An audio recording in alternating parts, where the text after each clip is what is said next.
ਕਿਸੇ ਦਾ ਚਾਵਾਂ ਲਾਡਾਂ ਨਾਲ ਪਾਲਿਆ ਹੋਇਆ।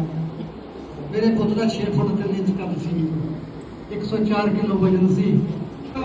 ਇਹਦੀ ਮਿੱਠੀ ਯਾਦਗਾਰ ਨੂੰ ਸ਼ਰਧਾਂਜਲੀਆਂ ਦੇਣ ਵਾਸਤੇ ਆਉਣਾਗਾ। ਉਹਨੇ ਵੀ ਇਨਸਾਫ ਦਵਾਈ ਇਹਨਾਂ ਨੂੰ ਦੇ ਮਾਤਾ ਪਿਤਾ ਕਿਉਂ ਆਪਾਂ ਜਲਦੀ ਤੋਂ ਜਲਦੀ ਇਕਜੁੱਟ ਹੋ ਕੇ ਇਸ ਸੰਘਰਸ਼ ਨੂੰ ਲੜ ਕੇ ਇਹਨਾਂ ਨੂੰ ਇਨਸਾਫ ਦਿਵਾਇਆ ਜਾਵੇ। ਇਹਨੂੰ ਸਕੂਨ ਆ ਜੇ ਵਿਚਾਰਿਆਂ ਨੂੰ, ਆਪਣੀ ਨੀਂਦ ਸੌਂਗੇ, ਆਪਣੀ ਨੀਂਦ ਉੱਠਣ ਤੇ ਸਕੂਨ ਵੀ ਨਹੀਂ ਆਇਆ ਵਿਚਾਰਿਆਂ ਨੂੰ। ਪਤਾ ਨਹੀਂ ਦਿਨ ਲੱਗ ਜਾਂਦਾ, ਲੰਘਦੀ ਰਾਤ ਲੱਗ ਜਾਂਦਾ, ਦਿਨ ਨਹੀਂ ਲੱਗਦਾ।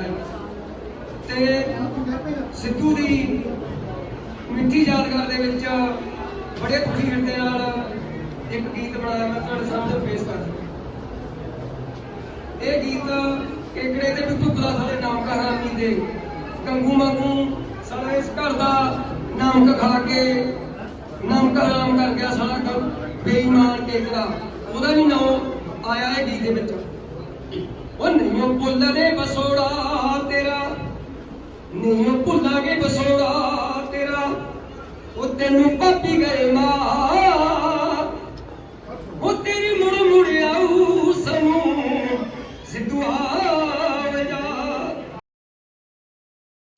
ਓਏ ਇੱਥੇ ਕੱਢੇ ਨਾ ਕੋਈ ਪਾਏ ਨਾ ਕੋਈ ਮਾਰੀ ਇੱਥੇ ਬੰਦਾ, ਓਏ ਉਹੀ ਹੋ ਗਈ ਪੂਰੀ ਸੱਚੀ ਸਿੱਧੂ ਪਹਿਲਾਂ ਕਰ ਗਿਆ ਸੀ ਗੱਲਾਂ, ਓਏ ਉਹੀ ਹੋ ਗਈ ਪੂਰੀ ਸੱਚੀ ਸਿੱਧੂ ਪਹਿਲਾਂ ਕਰ ਗਿਆ ਸੀ ਗੱਲਾਂ।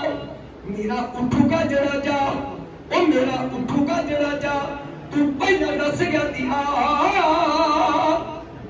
ਉਹ ਤੇਰੀ ਮੁੜ ਮੁੜ ਆਊ ਸਾਨੂੰ ਸਿੱਧੂ ਆ ਜਾ। ਸਭ ਤੋਂ ਪਹਿਲਾਂ ਫਤਿਹ ਸਾਹਿਬ ਪਾਣੀ ਵਾਹਿਗੁਰੂ ਜੀ ਕਾ ਖਾਲਸਾ ਵਾਹਿਗੁਰੂ ਜੀ ਕੀ ਫਤਿਹ। ਜਿਹਨੂੰ ਦੁਆਰੇ ਪੂਰਾ ਕਰ ਸਕਾਂ ਹਰ ਸੰਭਵ ਕੋਸ਼ਿਸ਼ ਪਰ ਤੁਸੀਂ ਇੰਨੀ ਸ਼ਰਧਾ ਨਾਲ ਇੰਨੀ ਦੂਰੋਂ ਇੰਨਾ ਟਾਈਮ ਖਰਾਬ ਕਰਕੇ ਆਉਂਦੇ ਹੋ। ਤੁਸੀਂ ਵੀ ਆਪਣੀ ਭਰਾ ਦੀ ਸਮਾਧ ਤੇ ਜਾ ਕੇ ਆਏ ਹੋ, ਆਪਣੇ ਬੱਚੇ ਦੀ ਸਮਾਧ ਤੇ ਜਾ ਕੇ ਆਏ ਹੋ। ਇੱਕ ਪੰਨ ਕਰਕੇ ਜਾਇਓ ਜਿਹੜੀ ਬੁਰਾਈ ਨੇ ਆਪਣੇ ਸਾਧਾਂ ਵਰਗੇ ਫੱਕਰ ਬੰਦੇ ਨੂੰ ਆਪਣੇ ਤੋਂ ਖੋਲਿਆ, ਉਹਦੀ ਆਪਾਂ ਅਖੀਰ ਤੱਕ ਲੜਾਈ ਕਰੋ। ਚਾਹੇ ਦੁਸ਼ਮਣ ਕਿੰਨਾ ਵੀ ਤਾਕਤਵਰ ਹੋਵੇ, ਮੈਂ ਤੁਹਾਨੂੰ ਵਾਅਦਾ ਕਰਦਾ ਤੁਹਾਡੇ ਨਾਲ ਮੈਂ ਤਾਂ ਡਰਦਾ।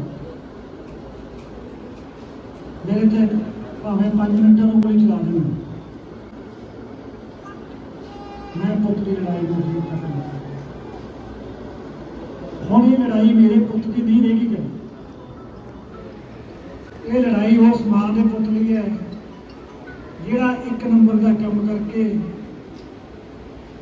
ਪਰਮਾਤਮਾ ਦੀ ਦੱਸੀ ਹੋਈ ਮਰਿਆਦਾ ਤੇ ਚੱਲ ਕੇ ਆਪਣੇ ਟੱਬਰ ਨੂੰ ਪਾਲਣਾ ਚਾਹੁੰਦਾ ਹੈ, ਕਮਾਈਆਂ ਕਰਨਾ ਚਾਹੁੰਦਾ ਹੈ। ਇਹ ਹਰੇਕ ਉਸ ਪੁੱਤ ਦੀ ਲੜਾਈ, ਕਿਉਂਕਿ ਇਹ ਤਾਂ ਬਿਲਰ ਜੇਲ੍ਹਾਂ 'ਚ ਬਹਿ ਗਏ 100 50 ਕਰਾਰੇ ਬੱਚੇ ਇਹਨਾਂ ਨੇ, ਉੱਥੋਂ ਕਿਸੇ ਦੀ ਜ਼ਮਾਨਤ ਦੋ, ਕਿਸੇ ਨੂੰ ਫੋਨ ਤੇ ਘਰ ਲੈ ਕੇ ਜਾ ਕੇ ਪਾਣੀ।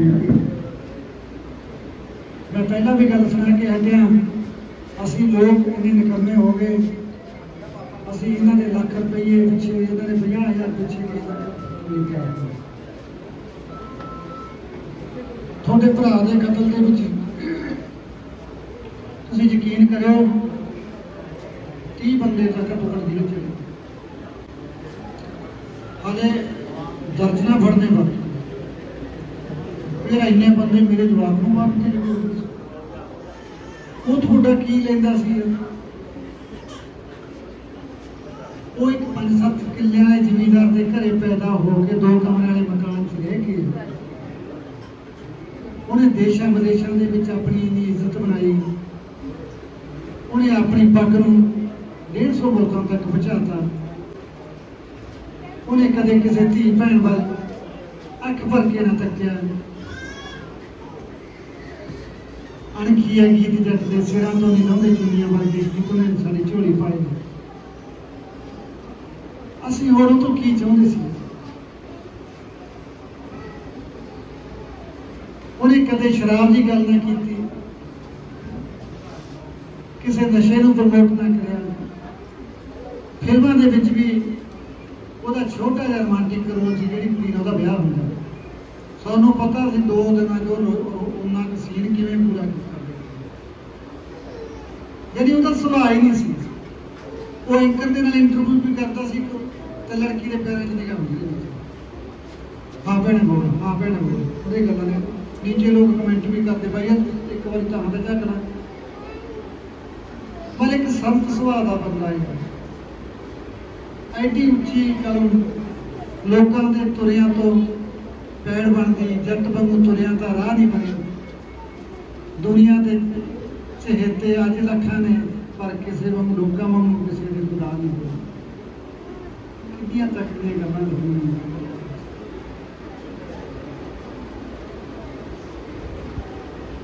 ਪਰ ਉਹਨੂੰ ਸਿਰਫ ਇਸੇ ਕਰਕੇ ਮਾਰਤਾ ਵੀ ਇਹਦਾ ਕੋਈ ਬਦਲ ਹੈ ਨਹੀਂ। ਉਹਨੇ ਪੰਜਾਬੀ ਇੰਡਸਟਰੀ ਦੇ ਵਿੱਚ ਇਹੋ ਜਿਹੇ ਭੁਤਾਕ ਜਮਾਈ ਕਿ ਬਾਲੀਵੁੱਡ ਤੋਂ ਸਿੱਧੀ ਹਾਲੀਵੁੱਡ ਤੱਕ। ਉਹ ਕਹਿੰਦਾ ਤੁਹਾਡੀ ਇਸ ਤਾਂ ਮੈਂ ਘੋੜੇ ਦੀ ਮੇਰੀ ਨੰਬਰਿੰਗ ਕਾਹਤੋਂ ਕਰੀ ਜਾਂਦੀ ਹਾਂ। ਮੇਰੀ ਤਾਂ ਲੜਾਈ ਕਾਲੇ ਗੋਰਿਆਂ ਨਾਲ ਹੈ, ਮੇਰਾ ਮੁਕਾਬਲਾ ਤਾਂ ਉਹਨਾਂ ਨਾਲ ਹੈ। ਸਟੀਲ ਬੈਂਗਲ ਵਰਗੇ ਕਿੰਨੇ ਮੁੰਡੇ ਜਿਹੜੇ ਕਾਲੇ ਗੋਰੇ ਦੇ ਨਾਲ ਬਣਾਉਂਦੇ, ਹਲੇ ਵੀ ਉਹਦੇ ਕੀ ਸਰਕਾਰ ਹੋਵੇ ਪਈ ਉਹਨਾਂ ਅੱਗੇ ਆਉਣਗੇ। ਅਸੀਂ ਪੰਜਾਬੀ ਇੰਨੇ ਨਿਕੰਮੇ ਹੋ ਗਏ ਵੀਰੋ, ਅਸੀਂ ਨਫ਼ਰਤ ਕਰਨ ਲੱਗ ਪਏ। ਥੋੜੇ ਜਿਹੇ ਪੈਸਿਆਂ ਦੀ ਖਾਤਰ ਸਾਨੂੰ ਆਪਣੀ ਤਕਲੀਫ ਦਾ ਉਹਨਾਂ ਫਿਕਰ ਨਹੀਂ ਹੁੰਦਾ ਜਿੰਨਾ ਦੂਜੇ ਦੇ ਸੁੱਖਾਂ ਦਾ ਫਿਕਰ। ਮੈਂ ਲੱਖ ਕੋਸ਼ਿਸ਼ਾਂ ਕੀਤੀਆਂ ਵੀ ਪੁੱਤ ਤੂੰ ਕੋਠੀ ਸ਼ਹਿਰ ਚ ਪਾ ਲਾ। ਇੱਕ ਉਸ ਬੰਦੇ ਦੇ ਯਾਰ ਦਿਮਾਗ ਦੇ ਵਿੱਚ ਇਲਾਕਾ ਇੰਨਾ ਬੁਰੀ ਤਰ੍ਹਾਂ ਬਣਿਆ ਹੋਇਆ ਸੀ। ਉਹਨੇ ਲੱਗਦੀ ਸਹੂਲਤਾਂ ਛੱਡ ਕੇ, ਮੇਰਾ ਆਪਦਾ ਮਕਾਨ ਆ ਬਾਈ ਦੀ 1.25 ਕਿੱਲੇ ਚ ਬੰਗਲਾ ਵਿੱਚ, ਛੱਡ ਕੇ ਆ ਕੇ ਇੱਥੇ ਅਜੇ ਵੀ ਮਕਾਨ ਆਪਣੇ ਕੋਲ ਹੈ। ਔਰ ਆਪਦੇ ਇਲਾਕੇ ਦੀ ਗੱਲ ਕਰਨੀ, ਆਪਦੇ ਖਿੱਤੇ ਨੂੰ ਪ੍ਰਮੋਟ ਕਰਨੀਆਂ ਕੋਸ਼ਿਸ਼ਾਂ ਦੇ ਵਿੱਚ ਆਪ ਆ ਕੇ ਇੱਥੇ ਬੈਠਣਾ। ਸ਼ਾਇਦ ਉਹਦੇ ਮਨ ਦੇ ਵਿੱਚ ਇਹ ਗੱਲ ਦੀ ਟੀਸ ਸੀ ਵੀ ਮੈਨੂੰ ਕਈ ਵਾਰੀ ਕਹਿੰਦੇ ਬਾਬਾ ਜਿਹੜਾ ਬੰਦਾ ਆਪਣੇ ਪਿੰਡ ਦਾ ਕਾਮਯਾਬ ਹੋ ਜਾਂਦਾ ਹੈ ਉਹ ਪਿੰਡ ਛੱਡ ਕੇ ਸ਼ਹਿਰ ਰਹਿਣ ਲੱਗ ਜਾਂਦਾ। ਯਾਰ ਕਿ ਇੱਥੇ ਕੋਈ ਰਹਿੰਦਾ ਕਿਉਂ ਨਹੀਂ? ਮੈਂ ਵੀ ਬਹੁਤ ਸਮਝਾਉਣ ਦੀ ਕੋਸ਼ਿਸ਼ ਕੀਤੀ ਵੀ ਸ਼ਾਇਦ ਆਪਣੀ ਹੀ ਆਪਾਂ ਨੂੰ ਹੇਟ ਜੀ ਕਰਨ ਲੱਗੇ ਨੇ। ਫਿਰ ਅਗਲਾ ਕਹਿੰਦਾ ਗੱਲ ਕਿਤੋਂ ਦੂਰ ਨਹੀਂ, ਪਰ ਕਹਿੰਦਾ ਨਹੀਂ ਮੈਂ ਤੁਹਾਨੂੰ ਪਿੰਡ ਚ ਰਹਿ ਕੇ ਰਿਹਾ। ਸ਼ਾਇਦ ਕੁਝ ਲੋਕਾਂ ਤੋਂ ਦੂਰੀ ਬਣਾ ਲੈਂਦਾ ਤਾਂ ਆਪਾਂ ਨੂੰ ਆ ਦਿੰਦਾ। ਉਹ ਕਹਿੰਦਾ ਮੇਰਾ ਜੀਵਨ ਹੀ ਇੱਥੋਂ ਬਣਿਆ। ਮੈਂ ਇਸੇ ਸੱਥ ਚੋਂ ਉੱਠ ਕੇ ਜਿੰਨੀ ਮੇਰੀ ਗਾਇਕੀ ਦੇ ਵਿੱਚ ਜੋ ਦੇਹਾਤ ਤੁਹਾਨੂੰ ਦਿਖਾਈ ਦਿੰਦਾ ਉਹ ਇਸੇ ਕਰਕੇ ਕਿ ਮੈਂ ਇਹਨਾਂ ਸੱਥਾਂ 'ਚ ਜੰਮਿਆ ਹੋਇਆ। ਮੈਂ ਇੱਥੇ ਖੇਡਿਆ, ਇਹਨਾਂ ਬਜ਼ੁਰਗਾਂ ਦੇ ਵਿੱਚ ਰਿਹਾ। ਉਹੀ ਉਹਦੀ ਲੇਖਣੀ ਦੇ ਵਿੱਚ ਝਲਕਦਾ ਸੀ। ਸੋ ਹੁਣ ਉਹਦੀਆਂ ਗੱਲਾਂ ਤਾਂ ਆਪਾਂ ਜਿੰਨੀਆਂ ਮਰਜ਼ੀ ਕਰੀ ਕਿਸੇ ਮੇਰੇ ਕਹਿੰਦੇ 24 ਘੰਟੇ ਹੀ ਬੁਲਾਈ ਚੱਲੋ ਮੈਂ ਤੁਹਾਨੂੰ ਗੱਲਾਂ ਸੁਣਾਉਂਦਾ। ਪਰ ਹੁਣ ਤੁਸੀਂ ਆਏ ਹੋ ਇੰਨੀ ਗਰਮੀ ਦੇ ਵਿੱਚ ਤਾਂ ਆਪਾਂ ਇੱਕ ਗੱਲ ਦਾ ਪੱਗ ਕਰਨਾ ਹੈ। ਜਿਹੜਾ ਬਦਮਾਸ਼ਾਂ ਦਾ ਤੇ ਰਾਜਨੀਤਿਕਾਂ ਦਾ ਇੱਕ ਗੱਠਜੋੜ ਜਿਹਾ ਬਣ ਜਾਂਦਾ ਜੋ ਇਸ ਗੱਲ ਤੇ ਖੁੱਲ੍ਹ ਕੇ ਬੋਲਣ ਨੂੰ ਤਿਆਰ ਹੈ। ਹੁਣ ਆਪਾਂ ਗੱਲ ਕਰਾਂਗੇ ਜਸਟਿਸ ਦੀ। ਜੇ ਜਸਟਿਸ ਸਿੱਧੂ ਮੂਸੇਵਾਲੇ ਦੇ ਕੇਸ ਨਾਲ ਮਿਲਣਾ ਹੈ ਤਾਂ ਫਿਰ ਉਹਨਾਂ ਦੇ ਪਹਿਲਾਂ 50-50 ਸਾਲ ਪਰਚੇ ਹੋਏ ਨੇ, ਉਹਨਾਂ ਦਾ ਜਸਟਿਸ ਦੇਵਾਂਗੇ। ਮੇਰੀ ਕਹਿਣ ਤੋਂ ਭਾਵ ਇਹਦੇ ਪਹਿਲਾਂ ਪਰਚੇ ਦਰਜ ਹੋ ਗਏ ਨੇ, ਉਹਨਾਂ ਦਾ ਹਾਲੇ ਤੱਕ ਕੁਝ ਨਹੀਂ ਬਣਿਆ ਤਾਂ ਆਪਾਂ ਕਿਵੇਂ ਕਹਿ ਸਕਦੇ ਆਪਣੇ ਨਾਲ ਸਿੱਧਾ ਸੁਣਿਆ ਜਾਊਗਾ ਕਿ ਇਹਦੀ ਸੁਣਵਾਈ ਹੋ ਜਾਊਗੀ, ਦੋਸ਼ੀ ਨੂੰ ਸਜ਼ਾ ਹੋਊਗੀ ਲੱਗਦਾ।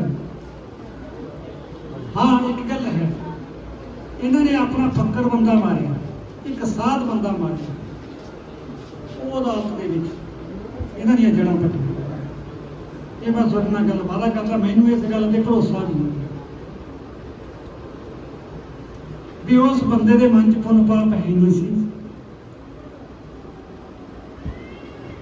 ਇਹ ਬ੍ਰਾਂਡਡ ਟੀ-ਸ਼ਰਟਾਂ ਦੇ ਲੱਖ ਰੁਪਏ ਦੇ ਬੂਟ ਪਾ ਕੇ ਵੇਚੀ ਤੇ ਆਉਂਦੇ ਹੋਣਗੇ ਤੇ ਮੇਰੇ ਪੁੱਤ ਨੇ 100 ਰੁਪਏ ਦੀਆਂ ਚੱਪਲਾਂ ਪਾਈਆਂ ਸੀ ਜਦੋਂ ਉੱਥੇ ਗੋਲ ਗੱਪੇ ਖਾਂਦਾ ਤੇ ਉਹਦੇ ਉੱਤੇ ਤਾਬੜ ਤੋੜ ਫੈਰਿੰਗ।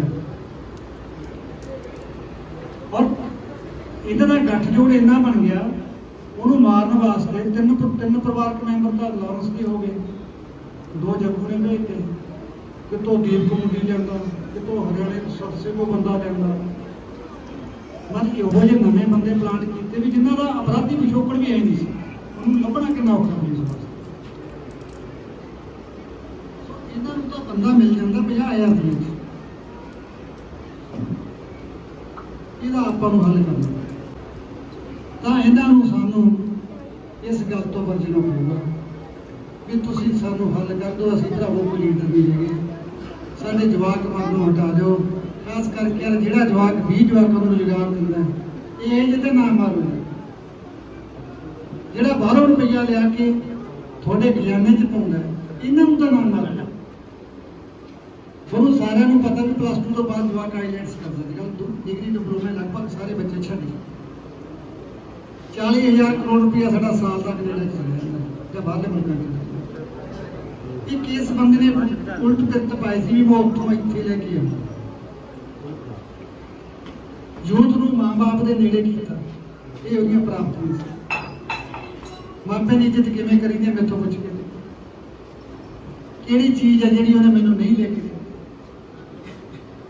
ਮਹਿਲ ਮਾੜੀਆਂ, ਪੈਸਾ ਟੱਕਾ, ਕਾਰਾਂ ਗੱਡੀਆਂ, ਥਾਣੇ ਜਾਣ ਲਈ ਗੱਡੀ ਅੱਡ, ਸ਼ਹਿਰ ਜਾਣ ਲਈ ਗੱਡੀ ਅੱਡ।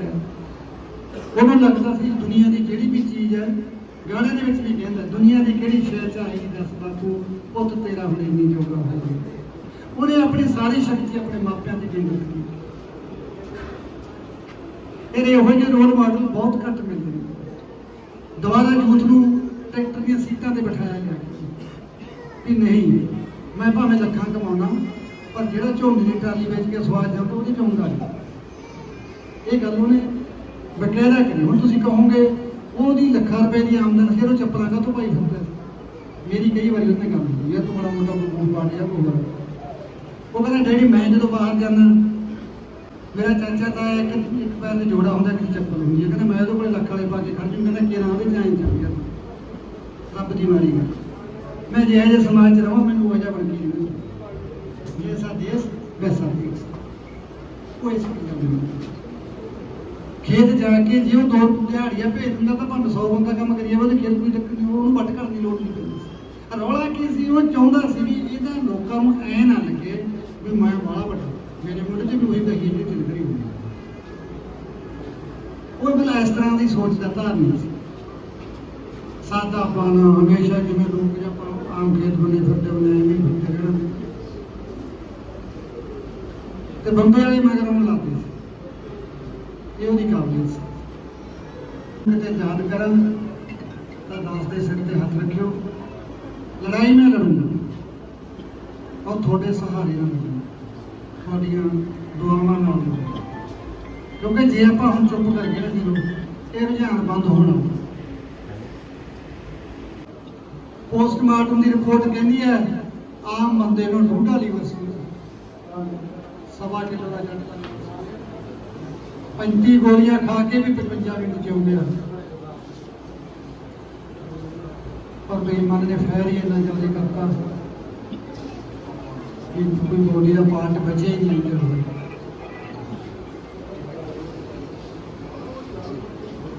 ਸੋ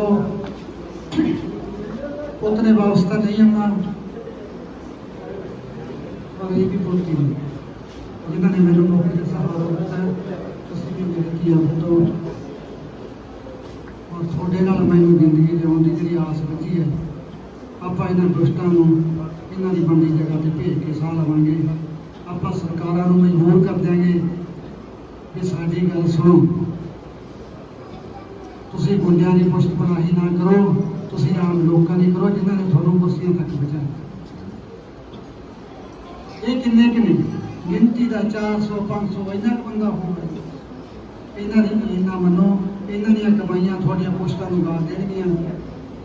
ਕਿਉਂਕਿ ਸਾਡੇ ਜਿਹੜੇ ਗੁਰੂ ਪੀਰ ਕਹਿ ਕੇ ਗਏ 10 ਮਾਹਾਂ ਦੀ ਕਿਰਤ ਜਿਹੜਾ ਮਜ਼ਾ ਉਹਦੇ 'ਚ ਹੈ, ਉਹ ਕਿਸੇ ਕੰਮ 'ਚ ਨਹੀਂ।